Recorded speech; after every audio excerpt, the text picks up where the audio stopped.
स्वागत है आपका न्यूटोनियन एमजे चैनल के अंदर। तो आज हम लेके आए हैं विद्युत धारा का अगला लेक्चर, जिसके अंदर हम पढ़ेंगे ओम का नियम।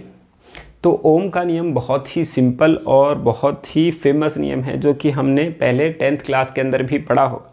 ठीक है, तो चलिए आज स्टार्ट करते हैं ओम का नियम। इसको हम थोड़ा सा बारीकी से, थोड़ा डेप्थ में पढ़ने की कोशिश करेंगे, एक्चुअल में ओम ने क्या बताया था। ठीक है ना बात। तो चलिए स्टार्ट करते हैं अपन ओम का नियम। तो ओम का नियम क्या बताता है अपने को? ओम ने क्या किया था एक्चुअल में? विद्युत विभवांतर और विद्युत धारा के मध्य संबंध स्थापित किया था। V और I के मध्य संबंध स्थापित किया था। तो कहने का मतलब हमें सबसे पहले कुछ चीज़ों का पता होना चाहिए, जिसके अंदर धारा है, विभवांतर है। ये दो चीज़ें तो अपने को पता होनी चाहिए। तो अपन धारा के बारे में जानते हैं। तो पहले अपन जानते हैं धारा के बारे में। धारा के बारे में अपन पढ़ चुके हैं कि I बराबर होता है dq बाई में dt या q बाई में t। एकांक समय में प्रवाहित होने वाला आवेश, यानी कि कोई चालक तार है, उसका कोई एक क्षेत्रफल है, उसमें एकांक समय में से प्रवाहित होने वाला आवेश क्या कहलाता है?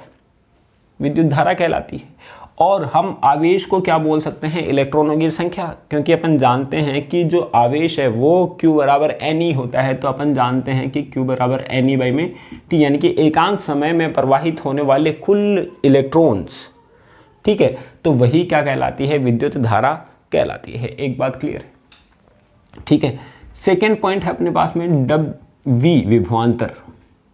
विभवांतर क्या होता है कि एकांक आवेश को एक बिंदु से दूसरे बिंदु तक लाने में किया गया कार्य। एकांक आवेश को अपन ने पढ़ा था W बाई में Q होता है, W बाई Q, यानी कि एकांक आवेश को एक बिंदु से दूसरे बिंदु तक लाने में जो किया गया कार्य है, वही क्या कहलाता है? विद्युत विभवांतर कहलाता है। ये अपन ने पढ़ा था 3rd चैप्टर के अंदर, तुम्हें याद होगा।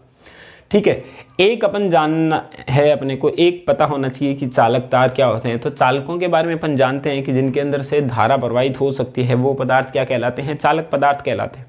ठीक है, जैसे कि लोहा है, चांदी है, सोना है, ये सब क्या है? चालक पदार्थ है। एक बात अपने को देखनी है कि मुक्त इलेक्ट्रॉन क्या होते हैं, जिनके बारे में भी अपन पढ़ चुके हैं कि मुक्त इलेक्ट्रॉन चालकों के अंदर आवेश वाहकों का कार्य करते हैं। तो ये चारों चीज़ें अपने को पता है, जिसके अंदर इंपॉर्टेंट है I और V। इन्हीं दोनों चीज़ों के मध्य उसने क्या किया था? संबंध स्थापित किया था।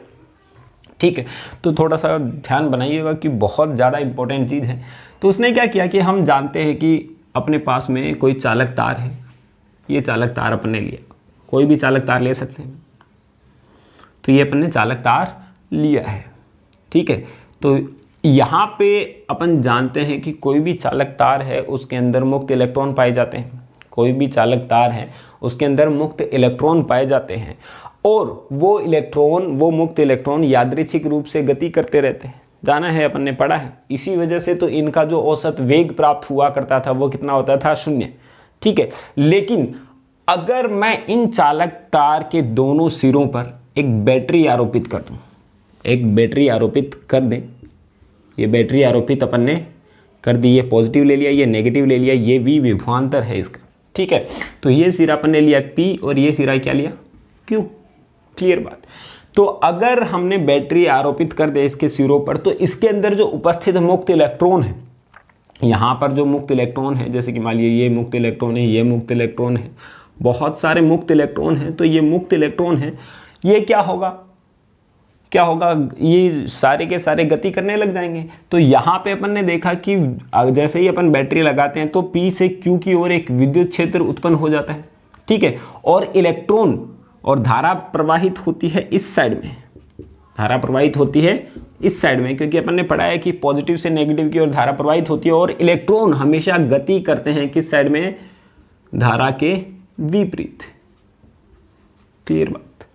ठीक है, तो ये हुआ, यानी कि कहने का मतलब क्या हुआ कि जैसे ही हम बैटरी आरोपित करते हैं चालक तार के सिरों पर, तो ये जो मुक्त इलेक्ट्रॉन है वो क्या होते हैं? एक बिंदु से दूसरे बिंदु तक गति करने लग जाते हैं, जो कि धारा के विरुद्ध होगा ऐसा काम। क्लियर बात, ये बात अपन क्लियर है।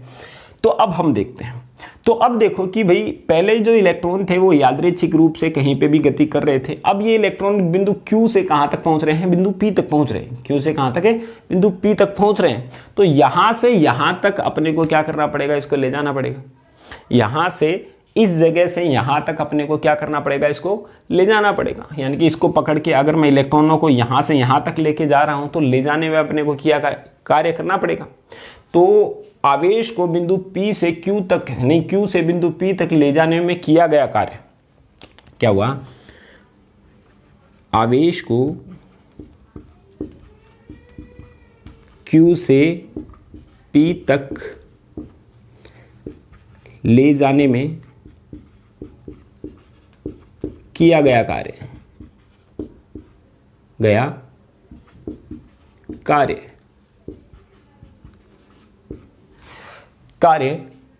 समानुपाती होता है। आवेश को Q से P तक ले जाने में किया गया कार्य समानुपाती होता है। ये अगर मैं कोई क्षेत्रफल लेता हूं यहां से, तो इस एकांक क्षेत्रफल में से प्रति सेकंड गुजरने वाली इलेक्ट्रॉनों की संख्या के प्रति सेकंड गुजरने वाले इलेक्ट्रॉन, ठीक है। तो कहने का मतलब कि बिंदु, अब देखो इसको समझना है अच्छे से, इस बात को बहुत अच्छे से क्लियर करना है कि हम जानते हैं कि जैसे ही मैं कार्य बढ़ाऊंगा, जैसे कि मान लिया कि यहाँ से कोई 2 इलेक्ट्रॉन यहाँ से यहाँ तक जा रहे हैं, तो ये अपन ने 10 वोल्ट की बैटरी ले ली कोई, और यहाँ से यहाँ तक ले जाने का कार्य काम कौन कर रहा है, ये विभवांतर कर रहा है। लेकिन जैसे ही मैं वोल्टता बढ़ाऊंगा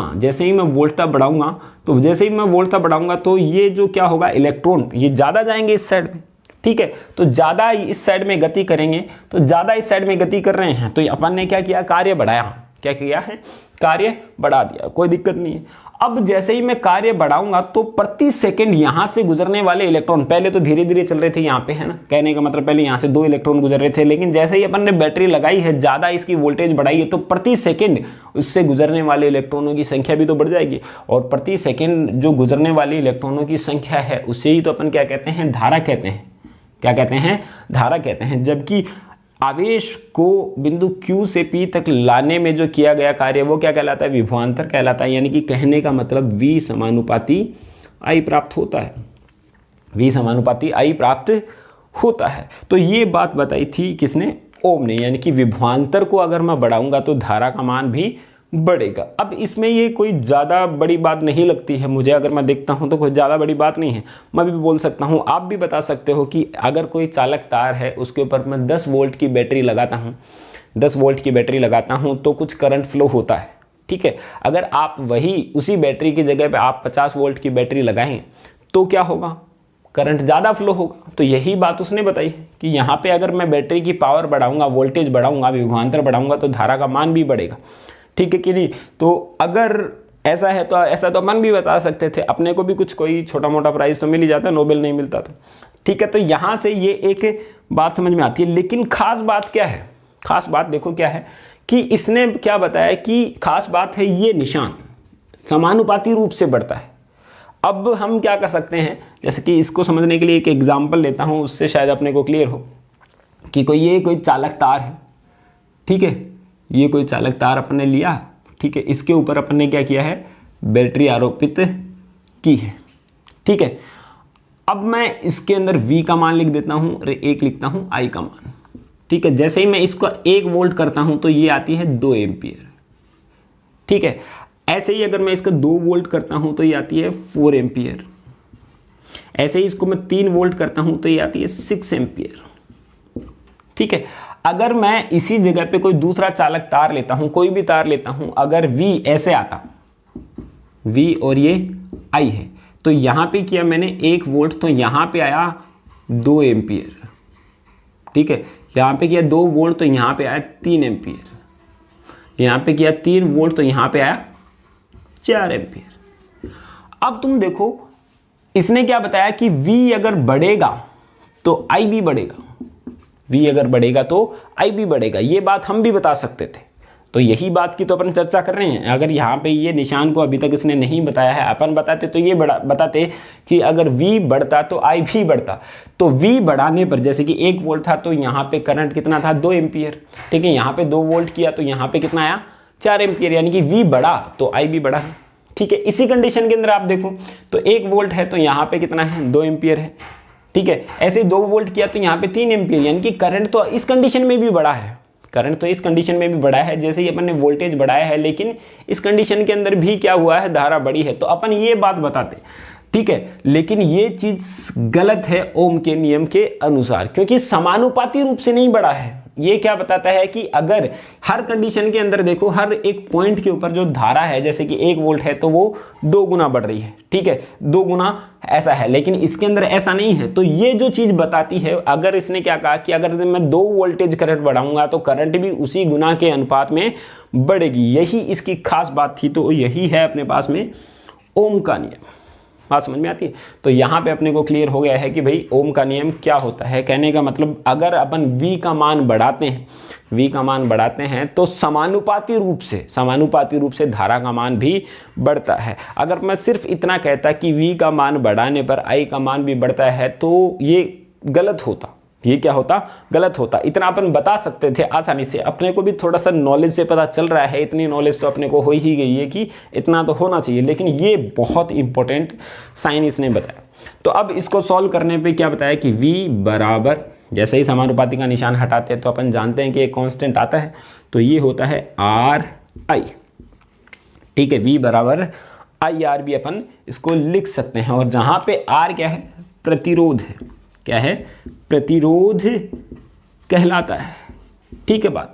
अब इसी की अपन चर्चा करेंगे आगे, इससे पहले, या फिर अपन ओम के नियम को थोड़ा सा अलग नियम में भी बोल सकते हैं कि अगर V और I के मध्य का जो ग्राफ प्राप्त होता है, V और I के मध्य का अगर अपन ग्राफ प्लॉट करें तो आप लिख सकते हैं इस कंडीशन के अंदर, इसके अंदर ओम का नियम लागू नहीं होता है।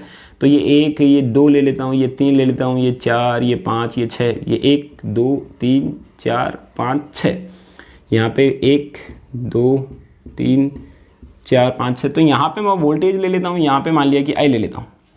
तो आप देखोगे कि यहाँ पे अगर 1 वोल्ट है तो करंट कितनी है, 2, तो यानी कि वोल्टेज तो 1, करंट कितनी है, 2, इस जगह पे आएगा 1, ठीक है। ऐसे ही अगर मैं वोल्टेज 2 करता हूँ तो करंट कितनी आएगी, 4, ठीक है। तो करंट आएगी अपने पास में, वोल्टेज 2 करते हैं तो करंट आएगी अपने पास में 4 यहाँ।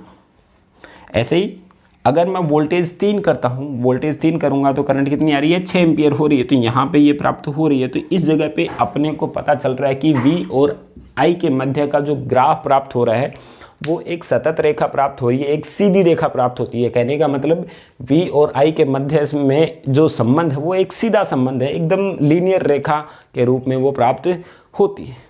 बात समझ में आ रही है? तो ये हुआ अपने पास में ओम का नियम। कहने का मतलब वापस अगर V का मान बढ़ाते हैं तो I का मान समानुपाती रूप से बढ़ता है, और या फिर मैं V और I के मध्य का जो ग्राफ प्राप्त होता है वो कैसा होता है, सीधी रेखा प्राप्त होती है। अब एक बात और ध्यान रखनी, ठीक है, कुछ चीज़ों से ओम का नियम अफेक्ट होता है, जैसे कि ताप है, क्षेत्रफल है, तो हमें क्या करना है, कांस्टेंट रखना है, कांस्टेंट रखना है। ताप, दाब, क्षेत्रफल, इन सबको क्या रखना है, कांस्टेंट रखना है, तभी ये चीजें अपने पास में पॉसिबल है। यानी कि ओम के नियम की डेफिनेशन अपन ने पढ़ी होगी, यदि किसी चालक तार की भौतिक अवस्थाएं जैसे ताप, दाब, क्षेत्रफल आदि को नियत रखकर वोल्टता का मान बढ़ाया जाए तो उसमें से प्रवाहित होने वाली धारा का मान भी समानुपाती रूप से बढ़ता है, और यही ओम का नियम कहलाता है। तथा V और I के मध्य एक सतत रेखा, सीधी रेखा, सरल रेखा प्राप्त होती है। तो ये हुआ अपने पास में ओम का नियम। आई होप कि आप लोगों को ये सब क्लियर हो गया होगा, ठीक है। तो अब पढ़ते हैं प्रतिरोध की क्या कहानी है, ठीक है। तो अब हम देखते हैं कि ये जो प्रतिरोध आया है वो क्या है और कैसा कांस्टेंट है। ये अपने को एक बात तो पता चल गई कि ये कांस्टेंट है, ठीक है, जिसका नाम अपन ने प्रतिरोध दिया है, जिसका फॉर्मूला अपन लिख सकते हैं जैसे कि अपने को प्राप्त हुआ है, V बराबर IR, तो R बराबर कितना लिख सकते हैं, V बट्टे I, ठीक है। इसका मात्रक हम लिख सकते हैं वोल्ट पर एम्पियर। आप धारा, इसकी विमा आप निकाल सकते हो। तो यहाँ पे अपन ने पढ़ लिया है ये क्या है। अब एक्चुअल में अपने को पढ़ना है कि ये एक्चुअल में है क्या ये, ठीक है, ये जो कांस्टेंट है वो क्या है, ठीक है कि नहीं। तो प्रतिरोध क्या होता है, एक्चुअली में प्रतिरोध होता है धारा के मार्ग में जो रुकावट पैदा होती है उसी को अपन क्या कहते हैं, प्रतिरोध कहते हैं। जैसे कि मान लिया अपने पास में एक पाइप है, पाइप ले लेता हूँ ताकि अपने को थोड़ा सा आसानी से अपन इसको समझ सकें। पहले भी अपन ने सहारा लिया था पाइप का और पानी फ्लो होता था इसमें से, जिससे कि अपने को थोड़ा सा ज़्यादा क्लियर विजन प्राप्त हो धारा का, क्योंकि अपन जानते हैं कि धारा को अपन गुजरते हुए देख नहीं सकते हैं इस वजह से, लेकिन हम पानी को फ्लो होता हुआ देख सकते हैं। तो इसकी वजह से उसको समझने में थोड़ी सी आसानी होती है, थोड़ी सी हेल्प मिल जाती है अपने को, थोड़ा सा विजुअलाइज उसको अपन कर सकते हैं। तो मान लिया कि अपने पास में एक पाइप है, पहला पाइप है ये, ठीक है। इस पहले पाइप के अंदर से जो पानी फ्लो हो रहा है, इस साइड में पानी अपने फ्लो करवाया है, और यहाँ पे अपन ने रख दिए हैं कुछ पत्थर, ठीक है। तो पानी फ्लो हो रहा है इस प्रकार से, ठीक है। तो यहाँ से पानी फ्लो हो रहा है। तो अब ये जो पत्थर क्या कर रहे हैं एक्चुअल में, ये पत्थर क्या कर रहे हैं, यहाँ पर ये जो पत्थर हैं ये इसके मार्ग में रुकावट पैदा कर रहे हैं। क्या पैदा कर रहे हैं, रुकावट पैदा कर रहे हैं। और ये जो रुकावट है, ये जो रुकावट है जो रोक रहा है पानी को जाने से, पानी जाएगा जरूर इस साइड में अपने को पता है, लेकिन रोकेगा ना इसको, थोड़ा टकराएगा। जैसे ही पानी रुकेगा तो वो यहाँ से रुकने की कोशिश करेगा, लेकिन ये जो रुकावट पैदा हुई है वही क्या कहलाता है, अपने पास में प्रतिरोध कहलाता है। अगर यही अपन क्या करते हैं, यही अगर अपन देखते हैं कि यहाँ पे अपने पास में ये जो प्रतिरोध है, यहाँ पे ये अपने पास में क्या है, पत्थर है, और इससे ज़्यादा पत्थर है, इससे अपन ने ज़्यादा पत्थर इसके अंदर रख दिए हैं। अब भी पानी फ्लो होगा, इस साइड से फ्लो होगा, ठीक है कि नहीं, लेकिन इस बर्फ का जो प्रतिरोध होगा वो क्या होगा, ज़्यादा होगा इसके कंपैरिजन के अंदर। बात समझ में आ रही है। यानी कि धारा के मार्ग में जो रुकावट पैदा हो रही है उसको अपन क्या कहते हैं, प्रतिरोध कहते हैं। धारा के मार्ग में रुकावट जो पैदा होती है उसको ही अपन क्या कहते हैं, प्रतिरोध कहते हैं। क्लियर बात। तो अपने को एक बात अपने को ये पता चल चुकी है। अब अपन देख लेते हैं कि भाई यहाँ पे ये तो अपने को पता चला कि ये धारा के मार्ग में रुकावट है। तो अब ये जो रुकावट है ये अपने लिए, कई बार अपन ऐसा सोचते हैं, अपने दिमाग में आता है, या फिर मुझे भी कुछ समय तक ऐसा ही लगता था कि ये जो रुकावट है ये गलत है, प्रतिरोध नहीं होना चाहिए। एक्चुअल में ये जो प्रतिरोध होता है वही, ये जो प्रतिरोध होता है वही अपने काम में आता है। अब जैसे ही अपने पास में, अपने को पता है कि ये जो अपने पास में गति कर रहे हैं, इलेक्ट्रॉन गति कर रहे हैं या फिर पानी गति कर रहा है, इसको रोक रहा है, तो रोकने में जो ऊर्जा खर्च होती है, जो रोकने में जो ऊर्जा खर्च होगी, जो उसमें ऊर्जा होगी, कोई सी भी ऊर्जा होगी, उससे वही ऊर्जा अपने पास में परिवर्तित होती है किसमें, बल्ब के अंदर लाइट जलने में। समझ रहे हो। यानी कि यहाँ पे जो अपने पास में जो रुकावट जितनी ज़्यादा होगी उतना ही ज़्यादा बल्ब जलता है, ठीक है। लेकिन उसका एक इफेक्ट और भी है, इसका एक इफेक्ट और भी है कि अगर अपने पास में जितनी तार के अंदर रुकावट ज़्यादा होगी तो तार की रुकावट अपने को ज़्यादा बढ़ानी है, एक तो है ना, रुकावट बढ़ाएंगे तो बल्ब ज़्यादा जलेगा, लेकिन उस बढ़ाने से कुछ और दिक्कत भी हो जाती है जो कि अभी अपने को थोड़ी देर में पता चलेगी। कहने का मतलब जो अपने पास में रुकावट है, रुकावट है, धारा के मार्ग में रुकावट है, उसको तो हम क्या कहते हैं, प्रतिरोध कहते हैं। और यही रुकावट कारण है बल्ब के अंदर, यही रुकावट कारण है बल्ब के अंदर लाइट जलने का, क्योंकि यहाँ से जो टकराएंगे जो इलेक्ट्रॉन, वहाँ से जो एनर्जी जनरेट होती है वही बल्ब के अंदर जो लाइट एनर्जी के रूप में निकलती है। बात समझ में आ रही है। तो यहाँ पे ये हुआ अपने पास में प्रतिरोध, ठीक है। अब बात करते हैं कि भाई प्रतिरोध किन किन बातों पर निर्भर करता है, निर्भरता क्या है इसकी, किन किन बातों पर ये निर्भर करता है, ठीक है। तो प्रतिरोध एक तो निर्भर करता है, जैसे कि अपन क्या करते हैं, चालक तार की लंबाई बढ़ा देते हैं तो यहाँ पे जो पत्थर हैं वो भी बढ़ जाएंगे, ठीक है। तो लंबाई बढ़ाने पर, यानी कि प्रतिरोध जो होता है वो लंबाई के समानुपाती होता है, लंबाई के समानुपाती होता है। जैसे मैं तार की लंबाई बढ़ाऊंगा तो प्रतिरोध भी बढ़ेगा, समानुपाती रूप से बढ़ेगा। अगर मैंने 2 गुना लंबाई बढ़ाई है तो 2 गुना ही प्रतिरोध बढ़ जाएगा। बात समझ में आ रही, ठीक है। अगर क्षेत्रफल के व्युत्क्रमानुपाती होता है, आर व्युत्क्रमानुपाती ए, समीकरण नंबर 2। व्युत्क्रमानुपाती किस प्रकार से, अगर मैं यही जो पाइप है ये तो इतना है पाइप, अगर इसी का आकार मैं बहुत बड़ा कर देता हूं, इस प्रकार से कर देता हूं, ठीक है, तो अब काफी जगह बच जाती है इसके पास में जाने के लिए, ठीक है। तो यहाँ पे इसके कंपैरिजन में जो क्षेत्रफल है अगर ज़्यादा हो गया, क्षेत्रफल ज़्यादा हो गया, है ना, क्षेत्रफल ज़्यादा हो गया तो प्रतिरोध यानी कि रुकावट क्या हो गई, थोड़ी कम हो गई, रुकावट क्या हो गई, थोड़ी कम हो गई, यानी कि इतना मार्ग हो गया अब जाने के लिए, तो यहाँ से ज़्यादा नहीं जाएगा, थोड़ा बहुत यहाँ से चला जाएगा, तो रुकावट क्या हो गई, धारा के मार्ग में कम हो गई। और धारा के मार्ग में जब रुकावट कम हो जाती है, इसका मतलब क्या हुआ, प्रतिरोध भी कम हो जाता है। तो इन दो बातों पर निर्भर कर रहा है, और इसी के साथ साथ में वो ताप पर भी निर्भर करता है, लेकिन ताप को अपन ने क्या रखा है, कांस्टेंट रखा है। और साथ ही साथ में अपने पास में ये पदार्थ की प्रकृति पे भी निर्भर करता है कि किस प्रकार का पदार्थ है अपने पास में। अगर लोहा है तो उसके प्रतिरोध अलग होगा, अगर अपने पास में तांबा है तो उसका प्रतिरोध अलग होगा। तो ये इन दो बातों पर, मोटी मोटी इन दो बातों पर निर्भर करता है, जो कि भौतिक राशियों पर निर्भर कर रहा है। तो R समानुपाती लिख सकते हैं अपन L/A, ठीक है। तो यहाँ पे मैं लिखूंगा R बराबर समानुपाती निशान जैसे ही अपन हटाएंगे तो क्या आएगा, ρL/A प्राप्त होगा, ρL/A प्राप्त होगा, जहां पर रो क्या है, विशिष्ट प्रतिरोध है, या फिर इसको प्रतिरोधकता भी कहा जाता है। तो पहले बात करते हैं अपन, जो R है क्या है, L/A के समानुपाती है, यानी कि L, यानी कि जैसे जैसे मैं लंबाई बढ़ाऊंगा तो प्रतिरोध भी बढ़ेगा, जैसे जैसे मैं लंबाई बढ़ाऊंगा तो प्रतिरोध भी बढ़ेगा, जैसे जैसे मैं क्षेत्रफल बढ़ाऊंगा, यानी कि कहने का मतलब अगर कोई पतला तार है, यानी कि कहने का मतलब क्या हुआ, ये तार है और ये पतला है, इसका मतलब क्या हुआ, इसका क्षेत्रफल कम हुआ। अगर कम क्षेत्रफल हुआ है तो प्रतिरोध बढ़ेगा, कम क्षेत्रफल हुआ है तो क्या होगा, प्रतिरोध बढ़ेगा। अरे बात क्लियर हो रही ना, देखो यहाँ से आप थोड़ा सा फीलिंग लेते हैं इसकी। तो यहाँ पे अगर ये मोटा तार है, इतना मोटा तार है, ठीक है, तो ये इतना मोटा तार है, तो इसका प्रतिरोध, क्योंकि अपन जानते हैं लंबाई इसकी इतनी है, और दूसरा तार अपन ने ये लिया है, इसकी भी लंबाई अपन ने बराबर ली है, तो इसका क्षेत्रफल तो ज़्यादा है और इसका क्षेत्रफल क्या है, कम है। तो यहाँ पे इसका प्रतिरोध तो क्या होगा, कम होगा, और इसका प्रतिरोध क्या होगा, ज़्यादा होगा। तो प्रतिरोध ज़्यादा होगा, यहाँ पे प्रतिरोध क्या होगा, ज़्यादा होगा। और अपन ने बताया था कि प्रतिरोध यानी कि रुकावट होती है, वो कारण होती है धारा उत्पन्न करने में। वो क्या होता है, धारा उत्पन्न करने का कारण होती है, यानी कि अगर हम कम पतला जो तार होता है उसका प्रतिरोध जो मोटे तार की अपेक्षा ज़्यादा होता है। अब ये बात मैं क्यों बता रहा हूँ, आप देखोगे कई बार बचपन में, प्राचीन समय में के अंदर दिमाग में ख्याल आता था मेरे कि भाई अपन जो बल्ब यूज़ करते हैं, तो आप लोगों ने देखा होगा कि उसके अंदर एक पतला सा तार होता है टंगस्टन का, एकदम बहुत पतला होता है, ठीक है।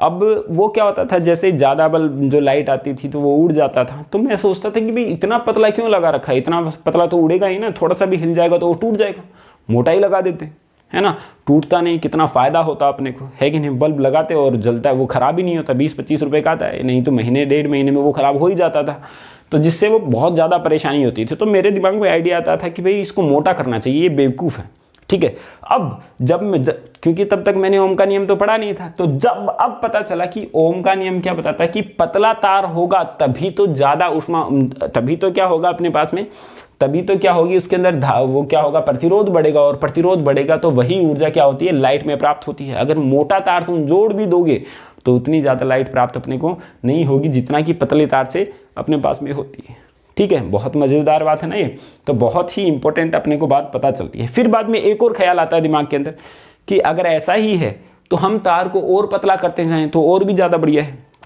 जितना ज़्यादा पतला करेंगे उतनी ज़्यादा धारा बढ़ेगी। ये बात सत्य है, बिल्कुल भी कोई समस्या वाली बात नहीं है। लेकिन जैसे जैसे अपन तार को ज़्यादा पतला करते जाएंगे, तो ज़्यादा पतला करने पर क्या होगा कि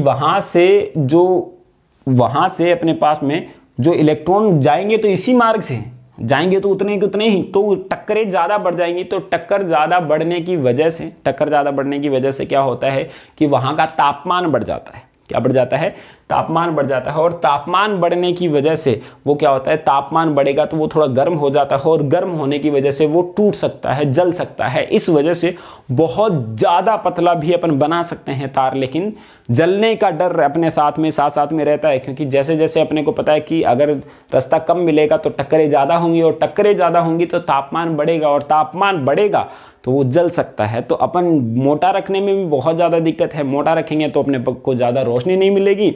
और अगर बहुत ज़्यादा पतला कर दियो, बहुत ज़्यादा पतला भी हो सकता है, बाल जितना पतला भी हो सकता है, तो बहुत ज़्यादा पतला भी अपन कर सकते हैं, तो लेकिन उससे क्या होगा, उड़ने की संभावना भी ज़्यादा रहती है। तो यहाँ पे ये प्रतिरोध क्लियर होता है, ठीक है बात। अब ये रुकावट के बारे में अपने को पता चला कि अब अपन देखो एक चीज अगर अपन कोई चालक तार लेते हैं, थोड़ा सा और क्लियर करते हैं इसको, प्रतिरोध को क्लियर करते हैं अपन। तो एक चालक तार लिया है अपन ने, तो यहाँ पे अपने पास में V है और I है, ठीक है। तो V 1 वोल्ट है, तो यहाँ पे है ये 2 एम्पियर, कितना है 2 एम्पियर है। ऐसे ही यहाँ पे ये 2 वोल्ट है, तो यहाँ पे है ये 4 एम्पियर, कितना भाई 4 एम्पियर है। ऐसे ही अपने पास में 3 वोल्ट है, तो यहाँ पे कितना ले लिया 6 एम्पियर हो रहा है, ठीक है। तो समानुपाती रूप से बढ़ रहा है, 2 गुना बढ़ रहा है आराम से। तो इसका जो ग्राफ प्राप्त होगा वो इस प्रकार से होगा, ठीक है। तो अपन क्या ले लेते हैं, V तो इस साइड में लेते हैं और I इस साइड में लेते हैं। तो यहाँ पे अपन ने लिया 1 2 ये 3 अपन ने ले लिया है, ठीक है। और यहाँ पे 1 2 3 4 5 6 अपन ने लिया है। तो यहाँ पे अपन लेते हैं कि पहले 1 वोल्ट के ऊपर यहाँ पर है, ठीक है, और दूसरे 2 वोल्ट के ऊपर यहाँ पर है, और तीसरा यहाँ पर है, ठीक है। तो यहाँ पे अपने पास में ये ग्राफ प्राप्त होता है। लेकिन यहाँ पे अगर कोई दूसरा चालक तार है, उसको अपन ने बैटरी से कनेक्ट किया है, तो यहाँ पे V और यहाँ पे I, यहाँ पे 1 वोल्ट लिया है, तो यहाँ पे अपने को प्राप्त हो रहा है 1.5 वोल्ट, या फिर मैं ले लेता हूँ 4 वोल्ट ले रहा हूँ सीधा ही, कितना ले रहा हूँ 4 एम्पियर, सॉरी। यहाँ पे 2 वोल्ट लेता हूँ तो यहाँ पे हो रहा है 8 एम्पियर। यहाँ पे 3 वोल्ट लेता हूँ तो यहाँ पे होगा कितना 12 एम्पियर। तो यहाँ पे तुम पा रहे हो कि यहाँ पे तो ये 2 गुना हो रहा है, ठीक है, और यहाँ पे ये कितना हो रहा है 4 गुना हो रहा है। देखो यहाँ पे अपन ने वोल्टेज बढ़ाया है तो 2 गुना बढ़ी, समानुपाती रूप से बढ़ रही है 2 गुना, हर एक पॉइंट पे 2 गुना बढ़ रहा है। यहाँ पे भी 2 गुना बढ़ रहा है, और यहाँ पे भी 2 गुना बढ़ रहा है, और यहाँ पे भी 2 गुना बढ़ रहा है, और यही अपने को ओम का नियम बताता है, ठीक है। और इस कंडीशन के अंदर आप देखोगे तो यहाँ पे हमेशा हर पॉइंट के ऊपर 4 गुना बढ़ रहा है। तो ओम का नियम तो यहाँ पे भी लागू है और यहाँ पे भी लागू है, अलग अलग तारों के अंदर होता है ऐसा, ठीक है। अब ये डिसाइड कौन करता है कि ये तो 2 गुना होगा और ये 4 गुना होगा, ये डिसाइड करता है प्रतिरोध। ये कौन डिसाइड करता है, प्रतिरोध। यानी कि इसका ग्राफ तो ऐसे प्राप्त हुआ है, जबकि इसका ग्राफ प्राप्त होगा ऐसे, यानी कि थीटा का चेंज आएगा अपने पास में, थीटा का चेंज आएगा। तो ये डिसाइड कौन करता है, ये करता है प्रतिरोध करता है, ठीक है। यानी कि अपने पास ढलान इतना होगा, इस जो सीधी रेखा तो इसमें भी प्राप्त हो रही है, तुम देखो V और I के मध्य एक सीधा सा रिश्ता प्राप्त हो रहा है, अपने पास में सीधी रेखा प्राप्त हो रही है। लेकिन क्या हो रहा है इस कंडीशन के अंदर, सीधी रेखा प्राप्त हो रही है तो यहाँ पे एंगल ज्यादा है और यहाँ पे एंगल कम है, तो इस एंगल को डिसाइड करता है प्रतिरोध, यानी कि रुकावट है अपने पास में। अब समरी इसकी करते हैं अपन, तो धारा के मार्ग में जो रुकावट पैदा होती है वही क्या कहलाता है, प्रतिरोध कहलाता है। और प्रतिरोध आवश्यक है क्योंकि इससे जो प्रतिरोध जितना ज़्यादा होगा उतनी ज़्यादा लाइट अपने को प्राप्त होगी, लेकिन ज़्यादा होने की वजह से भी अपने को क्या होती है, परेशानी होती है, जैसा कि अपने बल्ब के अंदर बताया था, ठीक है। और या फिर अपन बोल सकते हैं कि जो प्रतिरोध है वो डिसाइड करता है कि जो सतत रेखा तो सीधी रेखा तो प्राप्त होगी अपने पास में, अपन जानते हैं, लेकिन एंगल कितना बनेगा वो डिसाइड करता है, प्रतिरोध डिसाइड करता है। और ये बात डिपेंड करती है किसके ऊपर, लंबाई के ऊपर और क्षेत्रफल के ऊपर। यानी कि लंबाई का मान बढ़ाने पर अपने पास में प्रतिरोध का मान भी बढ़ता है, और जबकि क्षेत्रफल का मान अपन बढ़ाएंगे तो क्या होगा, प्रतिरोध का मान घटता है। कहने का मतलब मोटे तार का प्रतिरोध क्या होता है, मोटा तार है उसका प्रतिरोध होता है अपने पास में कम, जबकि पतला तार है उसका प्रतिरोध ज़्यादा होता है। और यही रीज़न है, आप लोगों ने कई बार बारीकी से देखा होगा कि अगर आपका घर के अंदर आपके अंदर फ्यूज है तो फ्यूज के अंदर का जो वायर होता है वो पतला सा लेते हैं अपन, ठीक है। पतला सा लेने का कारण है क्योंकि ज़्यादा धारा प्रवाहित हो अगर उसके अंदर से तो वो उड़े सबसे पहले, ठीक है। जबकि अपने पास में जो मेन कनेक्शन होता है, यानी कि जो बाहर वाली लाइटें आती हैं और उससे अपने को मीटर से कनेक्ट करना है, तो वो तार अपन क्या लेते हैं, मोटा लेते हैं। क्यों, क्योंकि वहाँ से अपने को वहाँ पे प्रतिरोध क्या चाहिए, कम चाहिए, आसानी से धारा अंदर तो आ जाए। और अब कमरे के अंदर आए तो क्या हो, इतनी ज़्यादा धारा प्रवाहित नहीं हो जाए कि अपने पास में ये बल्ब जल जाए या फिर और चीज़ें जल जाए। तो पहले जले तो वो पतले वाली चीज़ ही जल जाए ताकि बाकी सारी चीज़ों को बचाया जा सके। बात समझ में आ रही। तो अपने पास में प्रतिरोध किन किन बातों पे निर्भर करता है, इन दोनों पर, भौतिक राशियों पे तो निर्भर करता है, ये बाकी अन्य पे भी निर्भर करता है जिनके बारे में जाता है। तो अब हमारे पास में एक टर्म बच जाता है, वो है विशिष्ट प्रतिरोध या प्रतिरोधकता, जिसको अपन कहते हैं, ठीक है। तो विशिष्ट प्रतिरोध या प्रतिरोधकता क्या होती है ये देखते हैं अपन। तो एक एग्जाम्पल मैं अगर लेता हूं तो विशिष्ट प्रतिरोध भी क्या होता है अपने पास में, रुकावट ही होती है जो कि धारा के मार्ग में रुकावट होती है, जबकि प्रतिरोध भी यही था, धारा के मार्ग में रुकावट को ही अपन क्या कहते हैं, प्रतिरोध कहते हैं, और धारा के मार्ग में रुकावट को ही अपन प्रतिरोधकता कहते हैं। तो दोनों के अंदर अंतर क्या है कि ये जो प्रतिरोध है वो बाहरी रुकावट है, प्रतिरोध क्या है, बाहरी रुकावट है जो कि क्षेत्रफल और लंबाई पर निर्भर करता है, क्षेत्रफल और लंबाई पर निर्भर करती है, ठीक है। जबकि जो विशिष्ट प्रतिरोध है या फिर प्रतिरोधकता है वो ऐसा है कि वो निर्भर नहीं करता है लंबाई और क्षेत्रफल पर। हाँ, फॉर्मूला देख के अपने को लग रहा होगा, लेकिन एक्चुअल में ये पदार्थ की खुद की प्रॉपर्टी होती है, अंदर की प्रॉपर्टी होती है, जिसकी वजह से ये धारा के मार्ग में रुकावट पैदा करता है, लेकिन ये बाहरी चीजों पर निर्भर नहीं करता है, लंबाई और क्षेत्रफल पे तो निर्भर नहीं करता। हाँ, ताप पर निर्भर करता है, लेकिन लंबाई और क्षेत्रफल पर निर्भर नहीं करता है। कहने का मतलब जैसे कि अपने पास में दो प्रकार की रुकावटें हैं, जैसे कि अपने मान लिया कि इसके लिए एग्जांपल अगर मैं बताता हूँ तो मान लिया कि अपने पढ़ने के मार्ग में कुछ रुकावटें होती हैं, है ना, तो वो उनमें से कुछ रुकावटें तो हैं जो कि बाहरी रुकावटें हैं, कुछ है अंदर की रुकावटें जो कि अपने को अंदर से रोकती हैं।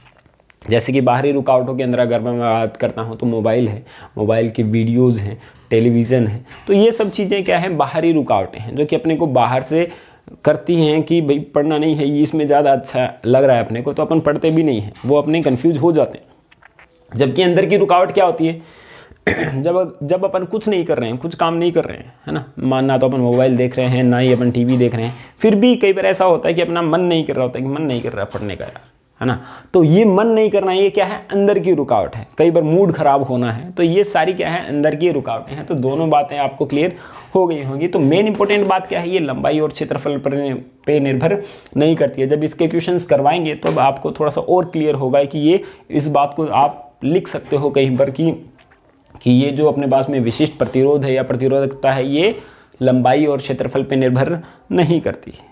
क्लियर है ना बात। तो चलिए अपने को ये पास ये क्लियर हो जाता है। तो यहाँ तक अपन ने क्लियर कर लिया है और इसके कुछ क्वेश्चंस भी अपने को करने हैं, लेकिन थोड़ा सा लेक्चर बड़ा हो जाएगा, इस वजह से अपन इसके कुछ क्वेश्चंस वगैरह हैं वो अगले लेक्चर के अंदर डालेंगे। इन तीनों पॉइंट्स के क्वेश्चंस अपने को करने हैं, न्यूमेरिकल्स करने हैं, ताकि अपने को ये टॉपिक्स क्लियर होते जाए। ठीक है, तो अब ये अपने पास में आज टॉपिक अपन ने कंप्लीट किया है, ओम का नियम अपन ने किया है और प्रतिरोध अपन ने किया है और प्रतिरोधकता भी अपन ने कंप्लीट कर ली है। आप लोग इसके साथ साथ में नोट्स बनाते रहिए ताकि आपके ये सारे फंडे एक साथ में क्लियर होते रहेंगे। चलो thank you, have a nice day. और नोट्स कॉपी करने के लिए आप हमारा टेलीग्राम लिंक है वो दे रखा है डिस्क्रिप्शन के अंदर, आप वो ज्वाइन कर सकते हैं और वहाँ से आप नोट्स ले सकते हैं। चलो thank you, have a nice day.